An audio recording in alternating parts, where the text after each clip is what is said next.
If you can build it here, you can build it anywhere. I think I'm just going to say that if you don't like something, change it. Okay, if I build one on wheels, what are my hurdles? If I build one without wheels, what are my hurdles? What's local code requirement going to drive me towards? You could be 60 years old and you want to move your parents into an accessory dwelling unit. They have to go over the same hurdles as a 20-year-old that doesn't want to have the lifestyle. What we need are safe, secure places that someone can actually afford to live inside of. And this is a recurring theme of we're not going to let you do it. You want a different lifestyle? It's not a tiny house podcast.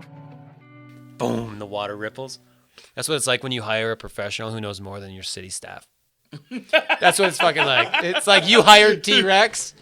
You hired T-Rex, and they're Jeff Goldblum. That's what that shit feels like. Because it's like, what? You know what we did? We sat there. You and I sat there and did this. We were like two school children because our consultant was on the other side of the table with like a straight face. Yeah. And we were like, we put a collar on T-Rex, and all they felt was the fucking boom. Boom. The water's rippling. But we're immune. Yeah. The water in the glass ripples, and the guys on the other side of the table were like, fuck. She rolls in, and we're literally sitting across the table fucking around. We are no longer adults. She's handling it. Children are in the room, right? Yeah.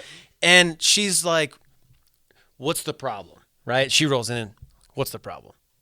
And, this is the city. I'm doing two different voices. City staff on one side was like, well, that land is zoned, commercial. Or it was zoned industrial. It's industrial 2. Right. That's a light keep industrial. that in there. Right? Heavy industrial. Sorry, that one was light or heavy industrial. Right. So heavy industrial, this is where we have to start with stuff. She asks the question. T-Rex just goes, what's the land used for? I'm going with it. I love it. You're like it. She goes, what's the land? And they say it's industrial 2. She goes, well, industrial 2 inside of this municipality can be used for anything. And it literally says fucking anything. And we've joked. I'm laughing at the punchline we're trying to deliver later. Yeah. But inside of many industrial zonings, right? Like it's made so that you have a clean slate. You can do whatever the hell you want. Heavy equipment's all fair game. I said we would have had less of an issue doing what we were doing here than if we were doing a nuclear power plant. They would have been like, cool. Yeah. Used by right, send it, like, get it done. So she goes, well, you can do anything, and they're like, you can do anything except residential. And that's what we wanted to do. Right, because we wanted to live there. Well, So if you remember, we went in for our special use permit because inside of Industrial 2, you can have a night watchman's quarters, which is one small living pod per I-2 lot, so that you can have somebody who is maybe the guardian of said heavy equipment or valuable shit. And this is where it goes back to like the letter of the law, spirit of the law that we were discussing earlier, is that technically I had 2 lots, but there were underlying lots that were 10. Right. So if we subdivide all of them, they're all industrial. Right. They can all have a special use permit. Correct. And for a watchman's quarters, you're not watching anything because at that point it's like 1/10 of an acre, if that. But that is a way to follow the rules. Right. But it was a special use permit. And the only way to actually accomplish that would be with a tiny house on those small of lots because your setback requirements. That's what they were designed for anyway. Yeah. But whatever. That's neither here nor there. But like if you're like, well, what about fucking setbacks? If you're smarty pants on the other side of this, you have to have a small structure now because the lots are that small. Not what happened, right? What you decided to do, or what we were going to do, was a lot line vacation, which was basically you throw everything into the pot and boil it down. Right, you delete the internal lines of those of your adjoining lots. It's a lot line vacation. It's like it goes on vacation. It fucking goes away from here, and now it's one parcel. Yeah. So you got one parcel across the street. Somebody's doing it. Must have done a special use permit because they have a night watchman. They go no to us, and then T-Rex gets brought in. Yeah, we get pissed off, and I'm like, Bad. wait, I know somebody. Mm-hmm. Make a phone call. Mm-hmm. Call Angela, and she used to be the she used to be the planning commissioner in Canyon City, and she has a consulting business. Can't say enough good things about what she knows. Yeah. Fuck. Pay the pros. Like when it comes down to it, she's the expert. So like we're bringing in an expert because obviously what we say doesn't matter. Mm-hmm. Even though we'd read pretty good, we were getting our feet were wet at this point. Like we're in it now because we've already built a structure, if you remember, and now they're like, no, you can't do that, and it's like, fuck. Now we're reading the code for special use and what each zoning allows. And can we change the zoning and what does that entail? What paperwork? I already handed in paperwork for a lot line mitigation like 2 years before this or a year before. We actually did it, right? And then it was just kind of dropped for some reason. I don't know. And we were advised not to go through the rezoning process because it was more than likely not going to go through. Yep. We were told that point blank. Like, yeah, you could try that, but it's not probably a good. So these are all the things we're discussing. And then our expert. Yeah, T-Rex. She goes. That's what I'm calling her. She's so good. Yeah. And she's hungry. Yeah. Like she came through and she was looking for it. She goes, okay, what the hell do we need to do? Yeah. What can we do without changing zoning at all? Yeah. So that's where my wheels start cranking. And I'm like, okay, well, hold on. The problem with an Airbnb, because I have several Airbnb vacation rentals. Right. The problem with an Airbnb, the reason people can ban them is because you're doing commercial. Because it's a business now. Yeah. Inside a residence. Right. So it's kind of a sidestep of residents going to commercial use. Yeah. Because people are paying you. That's what you're doing. Yeah. So that's why the counties go after these people that do Airbnbs. Anyway, Fremont County did. They actually just went on Airbnb, found everybody in the area, started sending them letters like, hey, here's all the paperwork you have to fill out. Here's how your taxes are going up. Right. Because your hospitality rate. Now your hospitality. Now that percentage of your land or that percentage of your building is commercial use. Right. And so that's taxed differently, and they want all their cookies to go in the cookie jar. So now you're looking at more like a 20% hospitality tax or higher, 20 to 30 depending on where you are, and that's just your property tax. Yeah. So but like hotels, part of the reason you guys have to know hotel rooms are as expensive as they are because their tax rate. Yeah. They're getting the shit taxed out of them. Way more. Yeah. Construction costs, as we talked about, are more. Rules are different. Yeah. Typically, shit to jump through. Hoops. Yeah. And more professionals to hire. Professionals aren't day laborers, and they're not at that rate. Safety system, all the things you need in order to have a hotel. So Airbnb allowed people to kind of sidestep all this, and hey, look, all of a sudden I have a vacation rental, otherwise known as a hotel. So my brain goes, wait, if you can have a hotel and a hotel's commercial, and the zoning on it is commercial is used by right, is everything except residential, unless it's listed under special use. Right. A hotel is not listed under special use. A hotel is commercial. Yes. So commercial is used inside of that. So we go, can we... Angela looks across the table with her hands kind of like, she's resting her hands on the table, and she kind of like puts them up in the air, kind of like, what the fuck? And kind of looks over and goes, you guys mind having a hotel? And we're, again, children on this side. We were a ball short of rolling it back and forth to playing with one another. I'm not even fucking exaggerating when I say that. We're like, we got T-Rex. Yeah. She rolls with, you guys, I don't even know how we could understand what she was. You guys okay with the hotel? And we look at each other and we're like, fuck yeah. By the end of the meeting, all I could think about was having a business card on it that said hotelier. That's like, that was my new priority. And this is when city staff goes... starts looking through the code. Yep. And we're like, no, I have this shit memorized. Yeah. Hotels are not under special use. Nope. We can do a hotel. Because I read through all the special uses when we tried to apply for one, and I was already looking for a loophole. I was like, no. And this is the point in the movie. You weren't looking for a loophole. You were looking for the letter of the law to have a void in it. Yeah. Or to back up what we want to do, right? Yeah. So this is the point in the movie where the guy's sitting on the pooper and T-Rex fucking just bites it. It's gone. That's it. Things were working out. They're no longer. We win. Everybody else wins too. That's the thing. They won too. Like, hell yeah, they did. It's like, how did you lose? They got a new business that's at a higher tax rate than any residential that has a business license right there on the wall. There it is. So, and that's the thing, right? So the city likes the idea, not that all cities are it's not always about money, but most of the time it actually is. And they go, we're going to have, 4 units that we are building, right? They get 4 units in their hotel inventory, which is currently exhausted, and it's at a higher tax rate, and it's in an area of town that would have otherwise not really been used because it wasn't built on for 50 or 60 years. And they sold a water tap. Sold an 4 units, sold an $11,000 water tap. How many local contractors are employed? Yep. No, you got electricians in there, plumbers in there. I mean, I'm in there. So, and that's the other thing about commercial. In the last podcast, homeowners can do their much of their own plumbing and electrical work. In a commercial property, they cannot. So we can't do the electrical and the plumbing. We have to hire that. And so, lucky for us, if you will, if it's luck, I'm a general contractor here, and so we have access to plumbers and electricians and other tradesmen, and they actually answer their phone calls because we've thrown them enough work at this point to where they deal with us. You guys might be like, contractors are really hard to get on the job.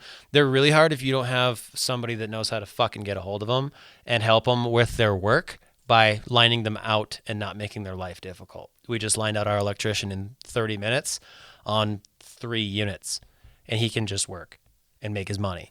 Yeah. And get cool shit done, and then we have that. So, that's the other part of the equation there, right? But so the fun part for us was, it's a hotel. Okay, so we get to move forward. Now the foundations are going to get real. Now we're going to do X, Y, and Z, but also hotel rooms. And you guys are like, I like tiny houses. You could maybe consider calling them a hotel room. I like cabins. Consider the idea of a hotel room because read the hotel code. Ours. No minimum square footage requirement for hotel rooms was listed. So the code for a hotel or motel is like 1 line. It's so fucking vague. 1 line. So anyway, it's 1 line. It says it's basically temporary lodging. It's for temporary lodgings, and you can't have a food preparatory area in it. So you can't have a kitchen in it. Okay. Well, a plug-in hot plate's not a hard appliance, and that doesn't count as a kitchen appliance anyway. So consider the idea that if you get a little bit more creative in how you want to, what are you going to do? Heat up water and pour it into your cup of ramen or a crock pot. There are ways of getting through that. So don't get stuck on, I don't want to live in a hotel. Yeah. And a lot of people do, though. So that's the other end of this issue is Florence had 17 hotels at one point.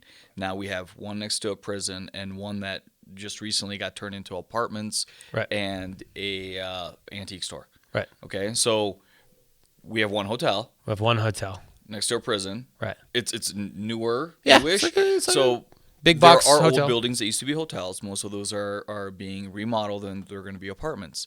But because they're being remodeled and old buildings cost money.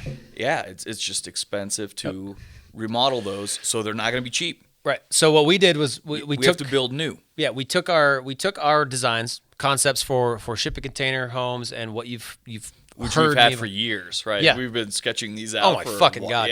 Yeah, they've been in the vault, right? And the Off-Grid Academy original version turned into one of the hotel rooms, which was great because out of that produced a small home with storage. So think of a tiny house, obviously, like you've heard us talk about, where it's a structure on top of a shipping container. You get storage. Now, that's up to the commercial code and standard as a hotel room. So people can come and try it before they buy it, right? Now we're working on figuring out a way so that you can actually buy one, and we can build it for you right here, and you can have an affordable house here or, wherever. And that's part of what we're working on now is how do we, branch out and kind of bless the rest of the people with this, because this is the least expensive way I know how to build something that's twice as strong as anything I've ever seen or more. From a residential home standpoint, it's more durable. It's fucking way more durable. This thing's been across the Pacific Ocean on a boat dozens of times. Yeah, I think we've talked about this several times. Dozens. Okay, so we got lightning proof, flood proof, waterproof, fireproof, fucking windproof. And then you go down the street and there's a collapsing shack, but that's okay. Yeah. We're gonna let that fly. But so we had to follow the letter of the law. We had to know it, learn it, still bring in an expert who carries more weight than. More letters after her name. Yeah, and that's more. Part of it, right? And so as a lifetime builder, and I'm not that old, so I don't probably count yet, but quarter lifetime builder. More than half of my life, I've been building houses and shit, and mostly remodeling them. Let me tell you something. if you listen at all, don't buy a fucking 100-year-old house for more money than you can buy a brand new one. Not even my house, not even our houses. Just don't do that to yourself because, like we've talked about before. I love old houses. Buy old. The No, older, I mean, the better. Don't the get junkier. me wrong, dude. You know that I love remodeling homes. Like, you know that I love remodeling homes. That's what. But you gotta have the bankroll. You gotta have the bankroll for it, and the skills. And you gotta have some fucked up skills actually, and a lot of it is on that border of art and carpentry at some point. And I joke with somebody else. I was like, yeah, I'll go do some artpentry for you, right? Like, because you're using carpentry skills and tools and shit, but I'm bending your eye, which is back to art. Like, there's no way to make this level. And my brother always used to joke about that. He'd be like, leave the fucking levels at home, man. This ain't the place for them unless you're using them for a straight edge. Because, like, these houses are old and they're crooked, and there are reasons beyond our understanding. Many of most are the materials and the tooling weren't there when they built them, and the engineering wasn't quite understood, and they weren't doing soil tests, and they didn't have the quality of inputs. Sheathing didn't exist for your shear strength on your home. Like, it was fucking just, 1 inch thick by 12 wide planks. A lot of them have knots in them and holes in them and weak spots in them and shit like that. Like, they're subpar versus today's standard. And now we're talking about corrugated steel siding, 14 gauge. Do me a favor. Go up to Home Depot and see if you can find siding that you can't dent with a hammer like you can one of our houses. Hammer, you can bend it in half with your hands. You don't need anything. Yeah. See if you can find something you can't dent with a hammer. You can't dent our houses with a hammer. Okay? So that means the shell is good, right? Yeah. You can stack shipping containers 8 and 9 high. Okay, can you stack more? Can you stack 8 of your houses on top of each other? Oh, no, you can't? Okay, again, next. Right, and so as we continue to kind of go through this stuff, you have to understand what it is that you're getting. The lifetime cost of what we're building is fucking peanuts compared to what a house is. Did we already go over cost per square foot? I already dropped the mic, sorry. Sorry, I walked away. Okay. Oh, no, we haven't gone through Okay, well, let's just go back to it's like, okay, well, I want to just go over one more thing. That in our case, in Florence, Colorado, is where this worked. Okay? Yep. So we can repeat this here until the code changes, if it ever does. But don't worry, we're there every meeting to fight it. Or make sure things go the way they should. Because back to the spirit is like we just want people to have a roof over their heads. Guys, we can and build there's them for some people cheaper. who don't. But we had initial conversations of the possibility of building in Canyon City. So 8 miles away, this is where I live, pretty close to my house, looked at it, look at the property, similar, industrial. Yep. Read through all the code for industrial, can't do it. No, does not allow for hotels in industrial. It can only be in commercial. It doesn't allow for commercial inside industrial. So what we say is true here. Yeah, it is true here. And this is why you have to learn the code or hire somebody that knows it. And since we've been working on all this stuff, we've been approached by several people. Actually, we have a meeting in several hours today with a developer who's coming down. Right. And we have expertise in everything they're doing. And that's the fun part, right? Because 2 weeks ago, a week and a half ago, we met another individual that had seen kind of what we're doing, stops by. 2 days later, we're going to grab lunch. 2 days after that, he's like, yeah, I want to do this because he understands the weight that this amount of research carries. Because he's like, holy shit, I want to get in on this. I want to do this. And that brings credibility to the amount of work that's gone into it on our behalf. Yeah. Like, yeah, I'll blow our own fucking horn. That's not bragging. That's just being real with it. Like, we know how to find this stuff, and we're working on figuring out a way so people can actually go to the website, pick their floor plan, put in their deposit, half of which won't be refundable because that's the feasibility of me and Barna and I looking through your area's code and shit and going, this is how you could accomplish it, or it's impossible right now unless you get X, Y, and Z to change. Yeah, and that's kind of how we roll now. It's if you want to play, it's $1,000 to get on the list. Yeah, but I'll put it to you like this: we decided to go with a hotel after we had plenty of help, a lot of reading, a ton of fucking hard work, and costs. But if you can do that with that tip, good on you. I'm fucking pumped to know you, and I want you to have the confidence that you can do it. But if you don't come from an experienced background of building or developing or whatever, you're gonna have a fucking hard time. Real life, right? Like, I mean, if you had to do this all over again, do I have to? We might. If somebody hires us for another city, yeah. Oh, yeah. We'll do it. But we already know. Okay, so just that tidbit of information from our expert. Experts cost money for a reason. Fuck yeah. They know in a 30-minute meeting, we solved it, right? And we solved it. And we learned how to learn. And we gave you that information for free. If you're one of the 7 listeners. If you haven't if you're one of the 3 people listening right now and you have any ideas, listen to every single podcast because so far it's pretty much there. So far there's $40,000 worth of information in the last 6 podcasts. There are, and there's more coming. And the best part is that, and this isn't something that we've even mentioned yet. If you're not real confident just yet, you can come here and build more with us, and I'll show you how to do that end of it too. Like that's a real product and class offering that this actually started with, right? Yep. Like when we started with the Off-Grid Academy, we're like, fuck yeah, we're going to do this container house thing. It's going to be no fucking layups, right? The original pitch was you can come here. Yeah, you're going to pay me. You're also going to have a house when you're done with it, and you're going to have a portfolio because you'll have that house and the experience on how to work with other trades, figure out which trade you like, figure out like where you want to hire, where you want to build and do your own thing, how you want to design stuff, where to get materials. All of that shit's included in that course, and I'm still willing to do that. Yeah. But you better fucking get a hold of me quick because as Barna just alluded to, we got another meeting, and we've been in meetings for the last several weeks at this point. And we got more coming up. It's fucked. And it's great. Yeah. It's unbelievably, like, we're blessed, but also we are offering affordable housing that, again, is more durable than standard housing. So your product's that good, and I'm backing it up. Our product's that fucking good. It's that strong, and we're you know what? We're that fun to work with.